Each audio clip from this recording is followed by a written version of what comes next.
د ښاغلي واحد فقیري د مهم خبرونو 302 برخه سیګار په خپل نوي ټویټ کې لیکي د امریکا د بهرنی چارو وزارت پر افغان امنیتي قواو باندې د طالبانو ځینې حملې د قطر له موافقې څخه سرغړونه نه ګڼي ځکه د قطر موافقه پر افغان ځواکونو باندې د طالبانو ټول بریدونه نه منع کوي او نه هم امریکا د افغان عسکرو له دفاع څخه منع کوي. یو ملک او دوه قانونه. د افغانستان د تحلیلګرانو شبکې د یو ملک دوه قانونه تر عنوان لاندې یوه تازه څېړنه خپره کړې ده. څېړنه وایي چې د افغانستان په اکثرو ځایونو کې د حاکمیت مسله روښانه نه ده. په ځینو ځایونو کې ښایي حکومت حاکم وي او په نورو ځایونو کې طالبان تسلط ولري او یا په بعضو سیمو کې ښایي د حکومت او طالبانو ګډ حاکمیت وي. د دې څېړنې یو اساسي مطلب دا دی چې دا معلومه کړي چې عادي افغانانو ته عامه خدمات څوک رسوي. یو مثال د نجونو د مکتبونو په اړه دی.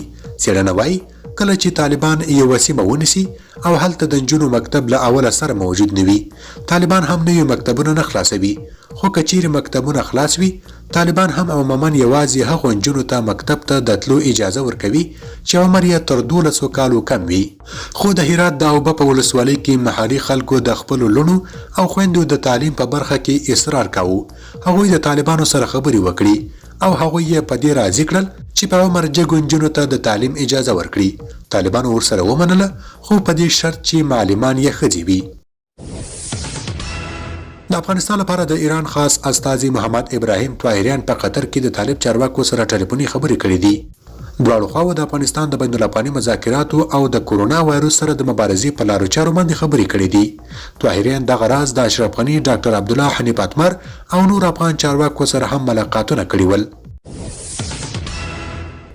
ملګري ملتونه وایي چې افغانستان ښایي د جهان تر ټولو زیات د کورونا وایرس مبتلا کسان ولري. ملګري ملتونه وایي چې دوامداره جنګونه د کورونا پر ضد مبارزه لا ګرانوي. افغان چارواکي وایي چې ښایي د افغانستان له 15 میلیونو خلکو څخه سم نیم په کورونا اخته سي. په کابل کې د 500 کسانو له ټسټونو څخه راوروسته د 50% ټسټ مثبت وخوت.